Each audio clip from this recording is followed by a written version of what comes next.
안녕하세요, 깡토입니다. 지난번에 오늘은 종목 선택에 대해서 이야기를 한다고 했는데요. 그것보다 Q&A 관련해서 먼저 답변을 드리는 게 더 좋을 것 같아서 이렇게 준비하게 됐습니다. 사실상 질문 관련해서 블로그나 유튜브에 답변을 해드렸는데 중복된 질문이 너무 많다 보니까 차라리 이렇게 통합해서 답변 드리는 게 좀 편하지 않겠나 그렇게 생각하고 있습니다. 자, 어떤 질문들이 올라왔는지 살펴보도록 하겠습니다. 추세를 따라 님이 질문하셨습니다. 추세 추종 매매 시 종목 스크린을 따로 하는지 그리고 업종의 추세가 있는지 확인하는 방법을 알고 싶습니다. 스크리닝 다 해야죠. 스크리닝 안 하는 거 없습니다. 처음부터 좋은 종목 골라내는 거 그런 거 없습니다. 가치 투자를 하든 추세 추종을 하든 무조건 스크리닝 다 해야 됩니다. 거기서 뽑아내서 우리 어차피 돈이 조금밖에 없잖아요. 모든 걸 다 살 수 없으니까 스크리닝을 통해서 최대한 좋은 종목을 사야 되는 겁니다. 근데 가치 투자나 추세 추종이나 다른 점이 있다면 내가 어디에 중심을 둘 것인가에 따라 다른 거죠. 가치 투자는 기업의 펀드멘털, 밸류에이션 이런 부분에 더 중심을 뒀다면 추세 추종 매매 같은 경우는 이 종목이 정말 추세를 가지고 있는가 이런 부분에 더 중점을 두는 거죠. 그렇지만 제가 하는 추세 추종 매매는 기본적 분석까지 같이 하고 있다. 이거를 꼭 생각하셔야 됩니다. 그렇기 때문에 추세 추종 매매에서 스크리닝으로 1순위로 봐야 된다는 것은 RS, 즉 기간 대비 상승률이라고 보시면 됩니다. 지수 대비해서 얼마나 이 종목이 강했냐, 추세가 있느냐 이 부분을 따져보셔야 합니다. 섹터도 마찬가지고요. 섹터 스크리닝 역시 이 섹터 내에 어떤 종목들이 포함되어 있는가 이 부분을 체크하는 거고 이런 그 섹터 내에서 그 종목들이 마찬가지로 RS가 강한가 펀드멘털, EPS라든지 성장률이 지속적으로 나올 수가 있는가 이 부분을 중점적으로 생각하셔야 됩니다. 아시겠죠? 스크리닝이라는 거 무조건 해야 된다. 하지만 어디에 내가 더 포커스를 둘 것인지 그게 핵심입니다. 다음 질문 같이 보시죠. 공수님이 남겨주셨습니다. 스타기지의 기본 종목 유니버스를 고르는 기준과 제외하는 기준이 궁금합니다. 이거 맛있는 국밥집에 레시피를 알려달라는 것과 같은 거 아닌가요? 어디까지 제가 공개를 해야 될지 모르겠는데 내부적인 로직에 의해서 편출과 편입이 되는 건데 기본적으로 저는 이평선부터 추세의 판단 유무, RS, EPS 성장 포괄적으로 판단해서 스코어를 매깁니다. 그 스코어 기준으로 해서 높고 낮음을 판별해서 편입과 편출이 결정된다. 이렇게 생각하시면 됩니다. 근데 중요한 점은 지금 스타기지는 테스트 기간이기 때문에 종목 유니버스부터 시작해서 내부 로직은 언제든지 변경될 수 있다는 것을 생각하셔야 됩니다.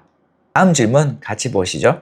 재엄님이 남겨주셨습니다. 비교를 거친 비교를 통해 종목을 선정하는 구체적인 방식과 EPS, 성장성을 접목시키는 방법이 무엇인가요?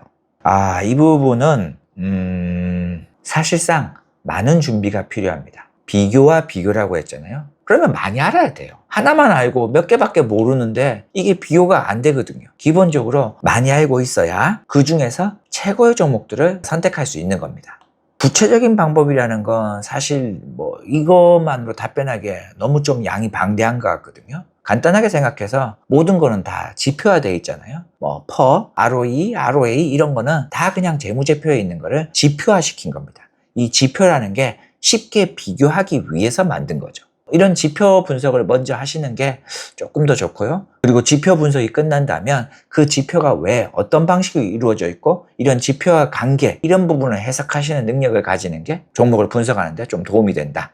EPS 성장성 같은 경우에도 개별 회사가 혹은 산업이 지속적으로 돈을 벌 수 있는지 앞으로의 수익을 내는 구조와 방법에 대해서 알고 있어야 가능한 겁니다. 결국 이 EPS는 매출과 영업이익과 순이익에 영향을 주는 변수, 이 환경 변수들을 하나하나 체크하셔가지고 계속 기업을 늘려가는 방법. 그게 가장 좋은 방법이지 않을까 생각합니다. 자, 다음 한번 볼까요? 알뜰형님이 남겨주셨습니다. 52주 신고가 매매 시 적절한 최소기간 베이스는 몇 주봉으로 보시나요? 역고점 대비 바닥에서 올라온 종목이 신고가를 돌파할 때 위쪽 물량에 대한 대응 방식이 무엇인가요? 제가 이런 답변을 드릴 때 숫자 하나하나에 대해서 너무 큰 집착을 할 필요 없다라고 이야기하고 있습니다. 그 이유는 여러분도 아시겠지만은 7주를 보든 8주를 보든 그게 엄청난 디테일의 차이가 없는 거거든요. 대신 원리, 이런 부분을 좀 아셔야 되는 겁니다. 베이스라는 건 조정기간이죠. 신고가를 가기 전 얼마나 많은 조정기간에 거쳤냐 이거를 볼 수 있는데 조정 기간은 길수록 좋다고 얘기합니다. 왜 길수록 좋냐면 사람들의 심리가 거기 녹아 있는 겁니다. 신고가가 가고 나서 다시 조정 기간을 거치는 겁니다. 그런데 그 조정이 처음 시작될 때는 사람들이 신고가 가고 나서의 조정이기 때문에 관심이 많은 겁니다. 그런데 그 조정 기간이 길어질수록 점점 사람들의 관심도는 내려가게 되어 있습니다. 그러다 보니까 관심에서 멀어졌기 때문에 매물이 점점 없어지는 겁니다. 즉, 베이스 기간이 길수록 주가가 상승할 때 매물로 나오는 매물대가 적다. 이렇게 해석하시면 되는 겁니다. 그래서 어떤 기간, 이 날짜를 정하기보다 그동안 매물이 얼마나 나와서 소화가 됐고 거래량이 얼마나 감소했고 VCP, 이 해당 주가의 변동성이 얼마나 감소했는지 그게 더 중요한 겁니다. 제가 추세 추정 매매를 하면서 설명하는 건 기본적인 패턴입니다. 상승, 조정, 다시 상승. 그런 종목, 그런 패턴을 선호하는데요. 이런 패턴만 매매한다는 게 아니라 이런 패턴이 가장 흔하고 가장 많기 때문에 설명을 드린 겁니다. 이런 베이스 패턴은 웬만한 종목들에서 다 나타나는 현상입니다. 월백개미님이 남기셨습니다. 섹터 EFF가 상승 추세가 아닐 때라도 개별 종목에서 돌파 신호가 나오면 진입을 고려하시는지. 당연합니다. 물론 인더스트리 액션 같은 섹터 ETF가 올라주면 제일 좋습니다. 그런데 그게 아니더라도 개별 종목에서 돌파가 나오기도 하죠. 그 종목 자체가 인더스트리 액션에 포함되지 않았거나 혹은 섹터는 약간 부진한데 그 중에서도 돌파라든지 먼저 상승하는 종목이 무조건 있습니다. 그런 종목들을 눈여겨봐야 되는 겁니다. 인더스트리 액션 같은 현상이 나오면 더 좋지만 그게 없더라도 강하게 상승하게 되면 차후에 인더스트리 액션이 나올 가능성도 매우 높다. 이렇게 생각하시면 됩니다. 결국 둘 다 봐야 된다. 민터님이 남기셨습니다. 이미 주가가 많이 오른 주도주에 상승 후반부에 매수해도 괜찮은지 아니면 다음 주도주를 기다려야 하는지 이 부분에 대해서 저도 많은 고민을 하고 있거든요. 상승 후반부라는 건 이게 결과가 지났기 때문에 이게 후반이다 알 수 있는 거지 상승하고 있는 추세의 가운데에서는 이게 후반부인지 중간인지 알 수가 없는 겁니다. 그래서 이게 후반부인지 탄력이 떨어지는지 이거를 판단하기 위해서 상승 구간에 셋업이 몇 개 정도 나와 있는가 그 부분에 대해서 고민을 좀 하셔야 되는데 이런 추가 셋업이라는 건 준비된 과정, 짧은 파동에 의해서 상승, 조정, 상승이 나올 때 이 구간을 아주 짧게 보는 걸 셋업이라고 보통 얘기합니다. 매수할 준비가 돼 있다. 이거를 봤을 때 긴 추세, 긴 상승 안에서 이 셋업이 몇 개가 나와 있는지 이 부분을 체크해야 됩니다. 셋업이 5개, 6개 막 그 이상으로 나오기 시작하면 이 종목은 너무 많은 준비 과정을 거쳤기 때문에 오히려 상승 탄력이 떨어질 수도 있다. 이렇게 생각하시고 다음 주도 섹터 이 부분을 고민하셔도 되는 겁니다. 그게 아니라면 이게 후반부인지 중반부인지 판별하지 말고 추세가 강하다면 그냥 같이 따라가셔도 전혀 상관없습니다. 다음은 가장 많은 질문이 나왔던 포지션 관리와 리스크 통제. 이 부분은 꼭 중요합니다. 당당아버님이 남기셨습니다. 시총 1000억대 1거래대금 10억도 안 되는 스모켓 종목을 원하는 비중을 채우고 구체적인 매수 방법과 최소 조건이 궁금하다. 시가총액 1000억 언더 이런 종목군은 보통 가치 투자 계좌에서 매수한다라고 보시면 됩니다. 추세 추정 매매는 주도주, 주도 섹터 모든 사람들이 다 봤을 때 강력한 종목들을 매수해야 되는데 시가총액이 작은 종목들은 모든 사람들이 볼 수 없는 매매입니다. 그러다 보니까 아예 매매 대상이 안 되는 거고요. 그러면 추세 추정 매매에서 시가총액이 어느 정도 돼야지 매매를 할 수 있나 생각을 했을 때 딱 얼마다라고 고정하기는 어렵습니다. 저 같은 경우에는 보통 시가총액 5천억 이상, 1조 근처 이런 종목들을 선호하는 거고요. 시가총액이 클수록 저는 더 좋아하는 편입니다. 보통 사람들이 시가총액이 크면 변동성이 적어서 기대 수익률이 더 낮다 이런 생각을 하지만 실제적으로 그렇지 않습니다. 최근 들어서 삼성전자, 하이닉스 그렇게 큰 시가총액을 가지고도 단기간에 수익률이 20-30% 순식간에 나거든요. 그리고 시가총액이 크면 오히려 개별 종목이 아니라 선물로도 대응할 수 있기 때문에 레버리지 효과는 더 크다라고 생각하시면 됩니다. 하지만 시가총액이 작은 종목들은 추세 추정으로 매매를 할 경우에는 슬리피지가 생기기 때문에 쉽게 매매를 할 수가 없는 겁니다. 그렇기 때문에 아예 추세 추정 매매에서는 시가총액이 적은 종목들은 배제한다라고 보시면 되고 가치투자 계좌에서는 시가총액이 작든 시가총액이 크든 전혀 상관없습니다. 이익 대비 싼가 비싼가, 그게 더 중요합니다. 가치투자 계좌에서 시가총액이 작은 종목들이 많이 보이는 이유는 그만큼 소외되어 있고 저평가 종목이 많기 때문에 가치투자 계좌에서는 시가총액이 작은 종목들이 볼 수밖에 없는 겁니다. 사람들이 많이 착각합니다. 가치투자 계좌에서는 스몰캡 종목을 매매해야 되는가? 그런 질문을 많이 합니다. 그런데 그렇지 않습니다. 대형주에서도 저평가면은 충분히 매수할 수가 있는 거고요. 각자 장단점이 있는 겁니다. 버터플라이 304님이 남기셨습니다. 2% 룰 적용 시 미실현 이익을 포함해서 계산해야 하는지, 첫 돌파 시, 전액 진입 후, 2차 돌파 시 추가 매수는 어떻게 해야 되는지. 2% 룰 같은 경우에는 아시다시피 되게 사람들이 많이 질문하는 게 맥스 2% 룰입니다. 최대 2% 룰. 최대라는 거는 말 그대로 최대입니다. 저도 평소에는 2%로 하지 않고요. 그보다 더 이하로 하고 있습니다. 1%, 1.5% 그 정도로 평소에는 하고 있고, 시장이 좋고 연속적인 성공이 나올 때 그때서야 비중을 올리면서 2%를 지키는 겁니다. 깜짝 놀라셨죠? 저 계속 2% 하고 있는 줄 알았죠? 아닙니다. 평소에는 2%보다 낮습니다. 맥스 2%룰이라는 걸 꼭 기억하셔야 됩니다. 평가 기준으로 계좌를 판단하느냐, 이거는 선택 문제입니다. 장 끝나고 종가 기준으로 하셔도 되는 거고, 그냥 시드머니 기준으로 하셔도 되고 아무 상관없습니다. 중요한 거는 내가 어떤 기준, 규칙을 정했을 때 앞으로도 그 규칙을 동일하게 할 수 있느냐, 그게 제일 중요한 겁니다. 저 같은 경우에는 종가 기준으로 판별합니다. 장이 끝나고 나면 대부분 주문을 예약 주문으로 넣거든요. 그 예약 기준으로 2% 룰을 지키는 편입니다.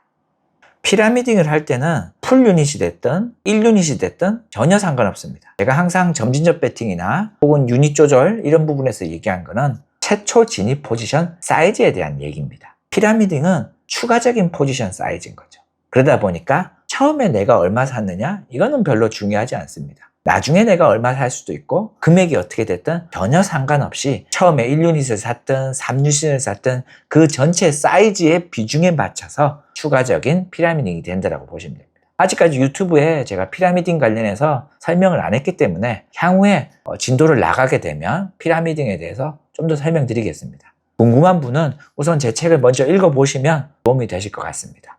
우주빈 님이 남기셨습니다. 케어 가능한 종목수 때문에 2% 룰을 완화해도 되는지 궁금합니다. 이거 완화, 2% 룰을 더 늘린다는 건가요? 아니면 줄인다는 건가요? 방금 제가 말씀드렸듯이 저는 2% 룰이 맥스 2% 룰인 겁니다. 평소에는 1% 하는 거고. 설마 이거를 3%, 4% 늘린다는 말은 아니죠? 맥스 2% 룰은 절대 규칙입니다. 무조건 지켜야 되는 겁니다. 다른 부분은 변동성에 맞춰서 내가 사항을 조절할 수 있는 변수들인데, 맥스 2% 룰은 절대 규칙입니다. 하늘이 두 쪽 나도 무조건 지켜야 되는 겁니다. 2%를 초과하게 되면 내가 실패할 경우 복구를 하는데 훨씬 많은 시간이 걸립니다. 여러분, 투자는 지키는 게 중요한 겁니다. 그래야 다음 기회를 또 노릴 수가 있는 거죠. 제가 이 이야기는 잘 안 하려고 하는데요. 사실 투자는 운칠기삼이에요. 이게 다 운이거든요. 이게 아무리 좋은 종목을 사든 뭘 하든 운때가 안 붙으면 주식이 안 올라요. 가치주를 사도 추세를 좋은 거 사도 운이 없으면 안 돼요. 그렇기 때문에 그 운이 돌아올 때까지 살아남아야 되겠죠. 그래서 리스크 관리가 중요한 겁니다. 그렇다고 부족을 쓴다거나 이런 얘기는 아닙니다. 괜히 얘기했네, 이거 운이라는 거. 공부하셔야 돼요. 트랜서핑 님이 남기셨습니다. 점진적 배팅과 레버리지를 섞어서 운영하는 전략에 대해서 어떻게 보시나요? 레버리지는 사실 독이 든 성배거든요. 제가 뭐라고 얘기하는 게 되게 조심스럽습니다. 레버리지를 잘 쓰면 득이 되지만 대부분 잘 못 씁니다.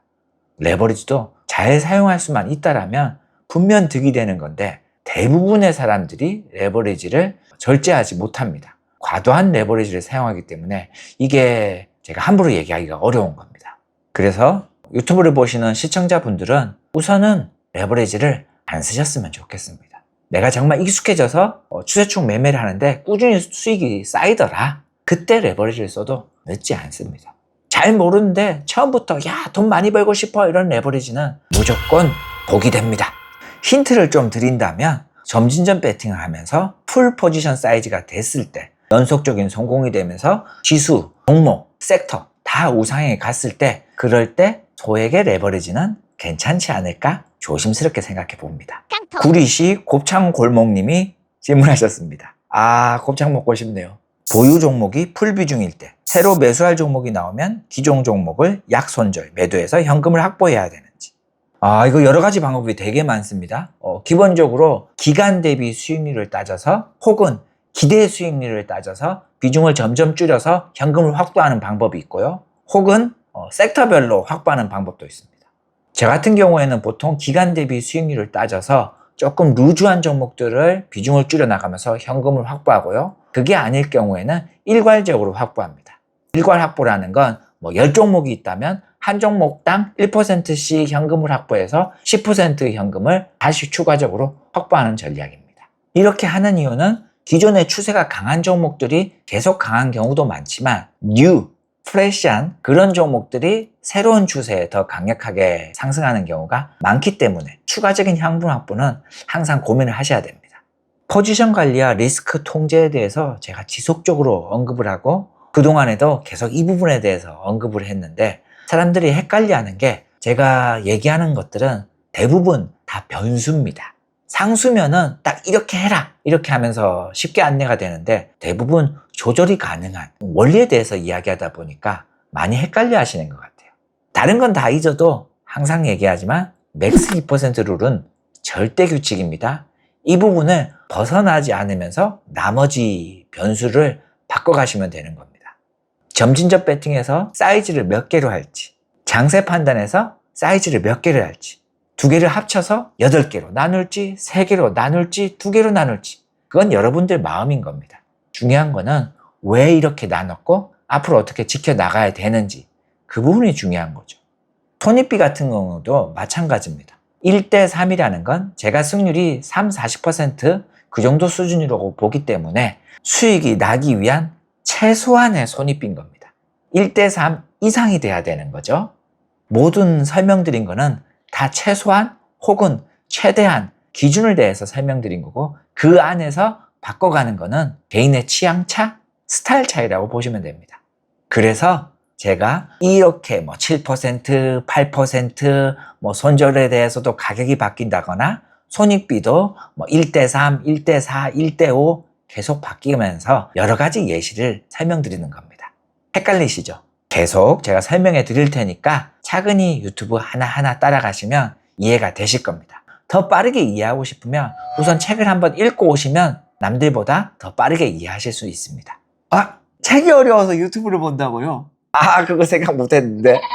아직 제 설명이 많이 부족하긴 한데요. 점점 좋아질 거니까 최대한 쉽게 설명할 수 있도록 열심히 해보겠습니다. 여러분들도 저를 믿고 따라와 주시면 한 단계 더 점프할 수 있는 그런 기회가 오셨으면 좋겠습니다. 제 유튜브 영상을 보면서 단 한 분이라도 유레카를 외치면서 이런 길이 있구나. 아, 내가 그동안 알았던 거는 고정관념에 의해서 잘못 알고 있었구나. 이런 생각을 가지셨으면 좋겠어요. 그렇게 하려고 제가 이렇게 유튜브도 하고 책도 쓰고 여러분에게 도움이 되는 행동을 하고 있는 겁니다. 사실 투자에는 정답이 없기 때문에 어떤 방법을 해도 상관은 없는데 좀 더 쉬운 길, 편한 길 이거가 있는 건 사실이거든요. 항상 많은 사람들이 더 빨리 가려고 어려운 길을 선택하는 거거든요. 고하드 님이 남기셨습니다. 돌파 실패 시에 손절 타이밍을 마이너스 7에서 8%까지 기다려야 되는지 마이너스 2%, 3%에서 짧게 끊어야 하는지 똑같은 얘기죠. 변수입니다. 7에서 8%의 손절 하나, 마이너스 2%, 3%의 손절 하나 본인 스타일과 성향에 따라서 하시면 되는 겁니다. 저는 보통 7에서 8%를 선호하는 거고요. 데이터 통계를 뽑았을 때 다른 수치보다 조금 더 확률이 좋았다라고 보시면 됩니다. 마이너스 2%, 3%에 손절하게 되면 노이즈에 갈려 나가는 경우가 많이 생겨서 생각보다 승률이 더 나쁠 수도 있는 거고요. 이거는 근데 본인의 투자 스타일과 성향에 따라서 언제 손절하는 거는 하기 나름인 겁니다. 중요한 거는 언제 손절하느냐가 아니라 손익비를 맞춰 나가는 거죠. 내가 마이너스 8%에 손절하겠다면 최소 손익비는 3배, 3할 24% 이상 올라갔을 때부터 수익 실현을 하겠다. 이렇게 생각을 하면 되는 거고요. 내가 마이너스 3%의 손절을 하겠다면 플러스 9% 그때부터 이익 실현을 하겠다. 이렇게 생각하시면 되는 겁니다. 중요한 거는 손익비에 대한 개념인 거지 내가 몇 %의 손절을 하겠다 이거는 다 변수입니다. 세계 기준만으로 승률 30%가 달성 가능한가요? 승률을 높이기 위한 추가적인 기준이 무엇일까요? 달성 가능합니다. 30% 이상 충분히 달성 가능합니다. 제가 테크노 펀드멘탈리스트에 대해서 계속 얘기를 하는데 테크노 펀드멘탈리스트가 아닌 일반적인 추세 추종 매매자도 평균 승률이 30% 이상입니다. 그러면 그 승률을 올리기 위한 핵심 기법이 바로 가치 투자를 합친 테크노 펀드멘탈리스트. 테크노 펀드멘탈리스트, 하이브리드 매매 헷갈리시는데 같은 겁니다. 그냥 제가 생각날 때마다 단어를 바꿔서 얘기하는 겁니다. 테크노 펀드멘탈리스트를 쓰고 싶은데 발음이 너무 어렵잖아요. 저도 막 헷갈려가지고 그냥 하이브리드 매매라고 앞으로 씁시다. 이제부터죠. 하이브리드 매매라고 할 겁니다.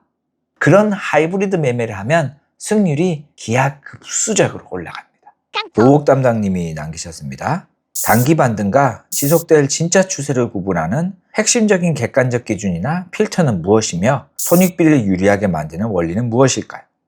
이거 아주 중요한 질문입니다. 제가 항상 얘기하자면 승률이 추세추종 매매는 낮잖아요. 그만큼 힙소, 거짓 돌파가 많은 겁니다. 이 거짓 돌파를 얼마나 헤쳐나갈 수 있는가. 이게 사실 추세추종 매매의 핵심 중에 하나인데요. 아쉽게도 명확한 답은 없습니다. 어떤 지표만을 봐야 되고 어떤 지표가 더 중요하다. 이런 건 사실 없거든요. 모든 것을 다 봐야 됩니다. 복합적입니다. 어떨 때는 RS가 더 좋을 때도 있고요. 어떨 때는 펀드멘탈이 영향을 많이 끼칠 때도 많습니다. 물론 모든 지표가 다 좋으면 당연히 더 높은 확률로 상승할 수 있겠지만 그런 종목들은 잘 없거든요. 그렇기 때문에 어떤 객관적인 지표 하나, 두 개를 보기보다는 전반적으로 다 살펴보는 수밖에 없습니다. 그리고 힙소는 항상 있는 거기 때문에 힙소에 대해서 두려워하기보다는 힙소는 당연한 거고 추세 추종 매매에서 실패가 워낙 많기 때문에 리스크 관리한 채로 한 번의 추세가 모든 것을 다 해결해 준다. 이렇게 마음 편하게 생각하시면 됩니다. 그리고 손익비를 유리하게 하는 비법은 항상 얘기하지만 하이브리드 투자입니다. 그 회사의 펀드멘탈이 좋을수록 지속적인 성장이 나올수록 성공 확률은 올라갈 수밖에 없습니다. 뽀뽀뽀님이 남기셨습니다. 고정 손익비 1대3 방식과 여러가지 지표, 이평선 등을 이용한 유동적 매도 방식 중 어떤 것이 더 유리한가요? 저는 고정 손익비가 아닙니다. 1대3이라는 건 최소한 지켜야 되는 손익비입니다. 당연히 추세 추종 매매는 끌고 갈수록 유리한 겁니다. 민케이님이 남기셨습니다. 익절이 24%까지 오르기 어려운 장세에서 익절을 계산대로 가져가는 게 맞는지 21선 이탈 등 시장 분위기에 따른 별도 이익 기준이 있는지 궁금합니다. 익절 24%라는 것도 유동적입니다. 중요한 거는 1대3 이상의 손익비겠죠? 시장이 정말 안 좋고 계속 연속적인 실패가 나온다면 당연히 주가가 24%까지 오르기는 어렵습니다. 그럴 경우에는 손익비는 1대3으로 지키지만 기대 수익률을 내리면 되겠죠. 그러면 나는 24%가 아니라 15%까지만 보겠다. 그럼 손절은 얼마야 될까요? 네, 마이너스 5%의 손절하면 되는 겁니다. 마이너스 5%의 손절하고 15%의 이익을 실현하면 1대3의 손익비가 똑같아야 되는 겁니다. 1대3은 지켜야 됩니다. 1대3은 최소의 손익비니까요. 웬만하면 지키는 게 좋죠. 물론 1대2로도 할 수가 있는 겁니다. 그런데 제가 승률 30%라고 얘기했잖아요. 승률 30%의 돈을 벌려면 2.44 손익비가 나와야 되는 겁니다. 맞나? 2.44였나? 33이었나? 어쨌든 2.4 이상의 손익비가 나와야지 그때서부터 손익분기점에 도달하는 겁니다. 그렇기 때문에 반복적으로 매매했을 때 내가 돈을 벌려면은 1대3 이상을 웬만하면 지켜주는 게 돈을 버는 방법이다. 이렇게 얘기하는 겁니다. 수익 퍼센테이지가 마음에 안 든다는 건가요? 그렇지. 그럼 2번 매매하세요. 수익률이 마음에 안 든다면 회전율을 더 올리면 되잖아요. 이해했죠? 무슨 말인지. 시던프리님이 질문하셨습니다. 주가가 24%까지 못 오르고 18%, 20%까지만 상승 후에 하락할 경우 어떻게 적용해야 될까요? 주식을 매매하다 보면 목표 수치까지 못 올라가는 경우가 있습니다. 8%의 손절하고 24%의 수익 실현한다고 가정하겠습니다. 24%라는 게 뭐 가치 투자자 입장에서는 24%가 너무 빨리 도달하는 거고, 좀 짧게 보는 트레이더 입장에서는 24% 너무 길다, 멀다, 이런 얘기를 합니다. 그런데 제가 항상 얘기하는 게 손실은 짧게, 수익은 길게라고 얘기를 하는 거죠. 24% 도달하는 게 생각보다 빈도수가 높은 거고요. 자그만치 30% 확률로 24% 이상의 대부분 다 도달하는 겁니다. 물론 24% 도달 못하고 23%까지 올랐다가 주가가 빠지는 경우도 많습니다. 그럴 경우는 실패랑 같은 거죠. 그런데 너무 아깝잖아요. 분명 코앞에서 한옥가만 딱 올라도 체결돼야 되는 건데 내 것만 딱 체결 안 하고 주가가 빠질 때, 그럴 때 이용하는 게 트레일링 스탑입니다. 트레일링 스탑이라는 건 중간에 멈춘다 하는 거와 같은 말인 겁니다. 즉 24%까지 오르지 않았지만 20%까지만 올랐다. 그러면 여기서는 손해가 안 나야죠. 마이너스 8%에 내가 손절을 한다라면 20%까지 올랐기 때문에 손절을 마이너스 8%까지 기다리는 게 아니라 0으로 바꾸는 겁니다. 그러면 최소한 이 종목에서는 내가 손실이 안 나는 거죠. 이해하셨죠? 손실을 최소화시키는 겁니다. 그게 손실은 짧게, 수익은 길게와 같은 논리 중에 하나인 겁니다. 응용하면 됩니다. 수치를 몇 가지 올랐을 때 손절을 0으로 바꿔야 되나요? 그거는 여러분이 정하기에 따라 다른 겁니다. 어려우시면 이거를 R 단위로 하셔도 전혀 상관없습니다. R이 뭐예요? 제가 맨날 설명하거든요. R, 리스크 리워드, 리스크라고 해서 마이너스 1R은 뭐 8%다. 이러면 손익비 3R은 1대3, 24%다. 이렇게 설명하죠.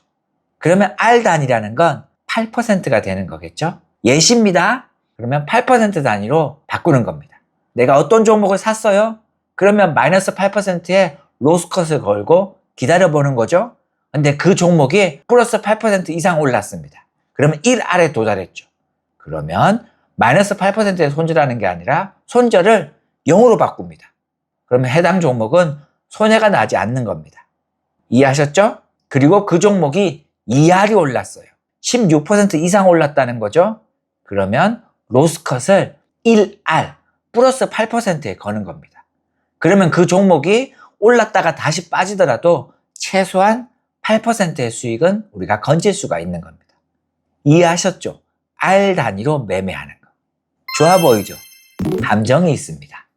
이익을 계속 낼 것 같은데 문제는 노이즈입니다.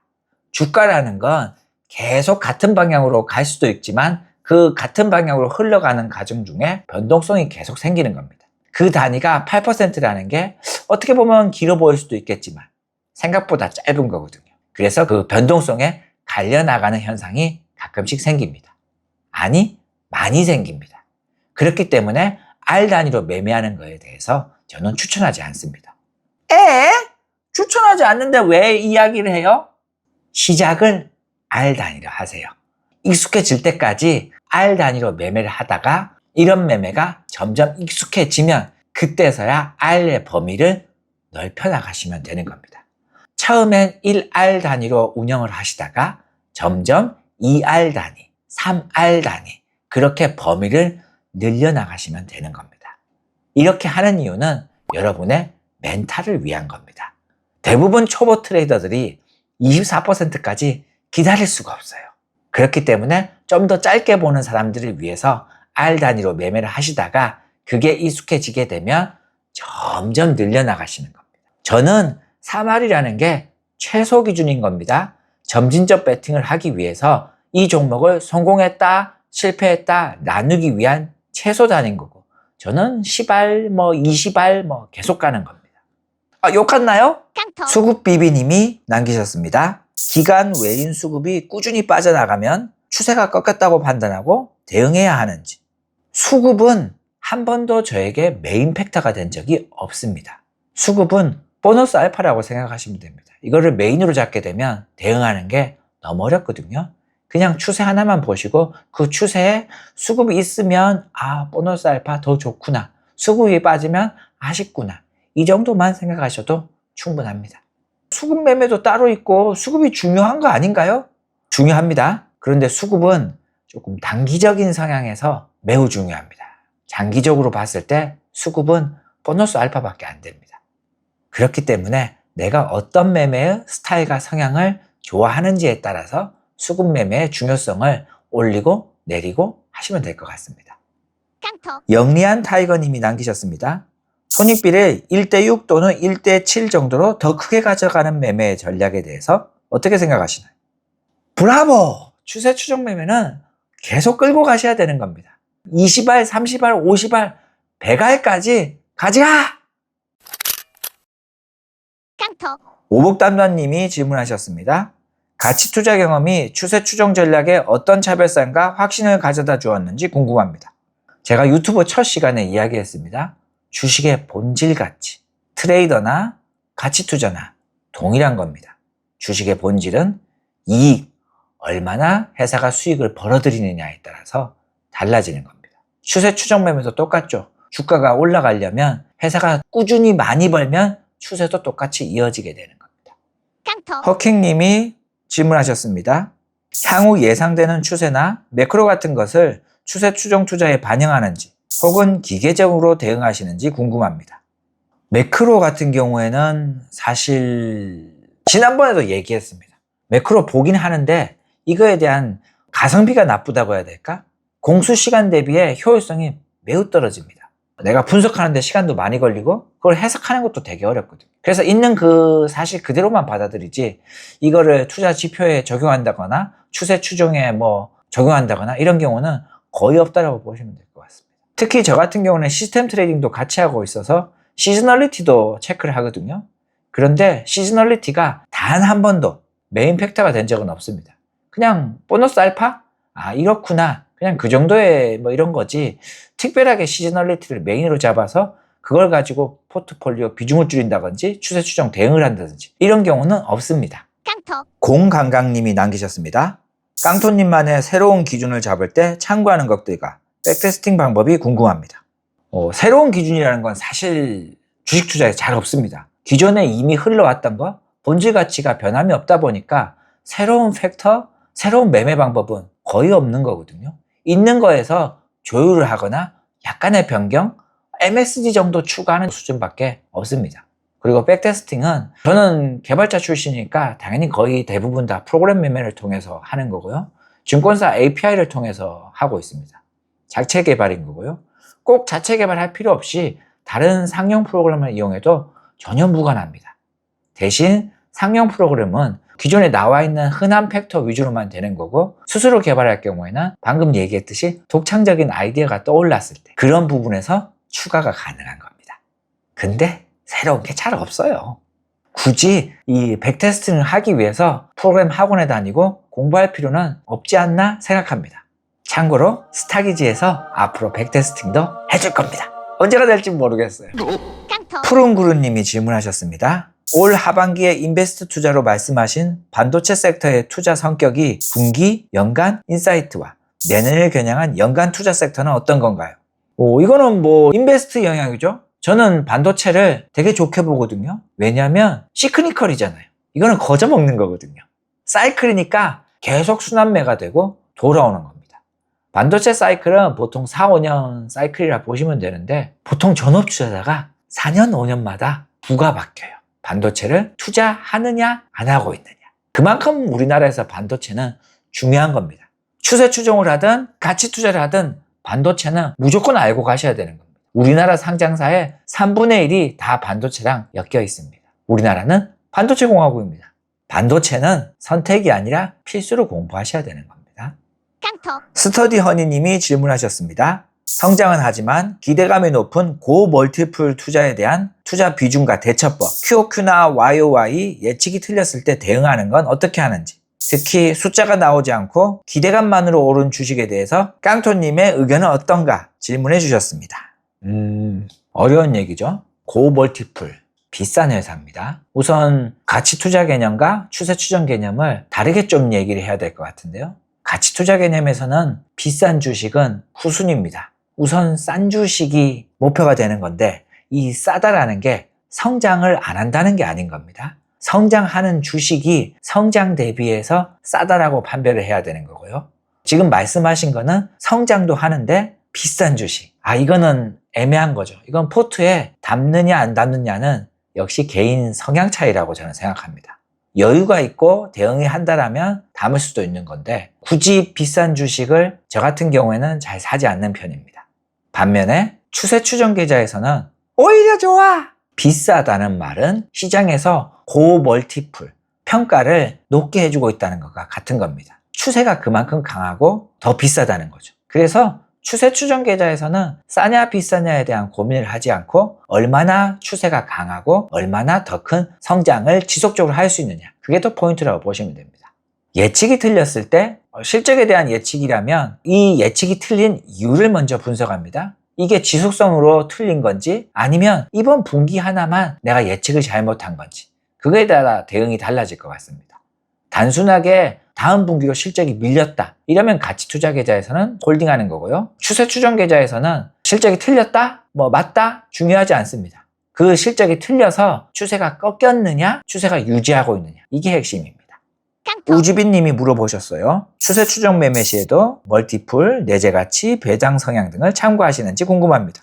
당연하죠. 저는 하이브리드 매매잖아요. 모든 것을 다 보는 겁니다. 추세를 보지만 추세를 만들어가는 그 과정 속에 멀티플, 내재 가치, 성장, 배당 성향 다 들어가는 겁니다. 그게 포함돼야 추세가 만들어진다. 저는 이렇게 생각하고 있습니다. 유튜브에 많은 질문이 올라오는데 중복되는 게 아주 많습니다. 사람들의 투자 관점은 다 다르거든요. 누군가는 짧게 매매하는 데이 트레이딩, 이거를 더 선호하는 사람이 있고, 누군가는 가치 투자, 길게 보는 매매 방법을 선호하는 사람이 있습니다. 그에 따라 답변이 극과 극 달라질 수밖에 없는 거거든요. 관점에 따라 모든 것은 다 변하기 나름입니다. 주식은 1 플러스 1은 2, 이런 공식 같은 게 없습니다. 공식을 찾아 헤매는 건 허송세월을 보낸 것과 같습니다.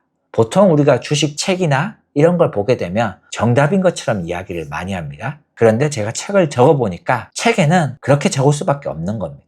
결론을 내려줘야 독자들도 원하는 거고 어떻게 풀어서 이야기를 할 수 있는 겁니다. 그런데 실제 주식시장은 변수가 너무 많고 살아 움직이는 생물과 같이 너무 많은 변동이 많기 때문에 수학 공식처럼 딱 떨어지는 경우가 없습니다. 그래서 여러분은 매매를 하실 때 어떻게, 어떤 이유로, 원리를 알아야 모든 게 다 응용이 가능한 겁니다. 그리고 제가 주식 투자를 한 지 한 20년 정도 됐거든요. 근데 사람마다 다 운대가 있는 겁니다. 똑같은 종목을 사도 누군가는 수익이 나고 누군가는 손해를 봅니다. 그게 타이밍이냐? 아닙니다. 좋은 타이밍에 샀고 좋은 주식을 샀어도 갑자기 돌발 변수, 시장의 급락, 예를 들어 경제위기, 이거 누가 터질 줄 알았습니까? 아니 갑자기 공장에 불이 날 줄 누가 알았습니까? 그런 일이 발생합니다. 그럴 때 시장에서 살아남아야 됩니다. 그래야 다음 기회, 나에게 운이 올 때까지 버텨야 되는 겁니다. 그렇게 버틸 수 있는 가장 근본적인 이유가 리스크 관리라고 보시면 됩니다. 그래서 제가 주식 투자하는 법이라고 유튜브에서 설명을 하지만 전부 지키는 방법에 대해서만 이야기하는 겁니다. 어차피 지키게 되면 기회가 옵니다. 그 기회가 올 때 잡을 수 있는 방법, 더 수익을 극대화할 수 있는 것, 이거는 다음 기회에 설명드리겠습니다. 오늘 Q&A는 사실 내용이 조금 작거든요. 실시간으로 하고 싶었습니다. 다음에 Q&A는 제가 라이브로 한번 해보도록 하겠습니다. 사실 라이브로 하려다가 아직 마음의 준비가 안 됐어요. 제 책을 보거나 유튜브를 보면서 뭔가 깨달음을 얻으신 분들이 생각보다 있어요. 하나의 벽을 깨트렸다고 하나? 그런데 여기서 한번 생각해 보셔야 돼요. 그동안에 내가 하던 게 있는데 이걸 갑자기 다 버리고 깡토의 방법, 이런 매매 방법에 대해서 적용시키는 게 어렵습니다. 갑자기 뭐든 바꾸면 안 되거든요. 그러니까 기존에 하시던 걸 다 버려라, 이게 아닙니다. 기존에 하시던 거 비중을 점점 축소시키고 저에게 배운 방법의 비중을 점점 올리시면 됩니다. 그렇게 하시면 자연스럽게 적응이 됩니다. 땡스 버튼 이것도 팍팍 눌러주세요. 아시죠? 깡토가 좋아합니다. 좋아요, 댓글, 구독, 알림 잊지 마세요. 저기 시간 좀 나시면 광고도 하나 클릭해가지고 봐주세요. 지금까지 깡토였습니다. 제가 하는 추세 추정 매매에는 제가 하는 추세 추정 매매에는 제가 하는 추세 추정 매매에는 제가 하는 추세 추정 매매는 미쳤다. 왜 머릿속에 그렇게 얘기하고 해야지 했는데 자꾸 다른 단어가.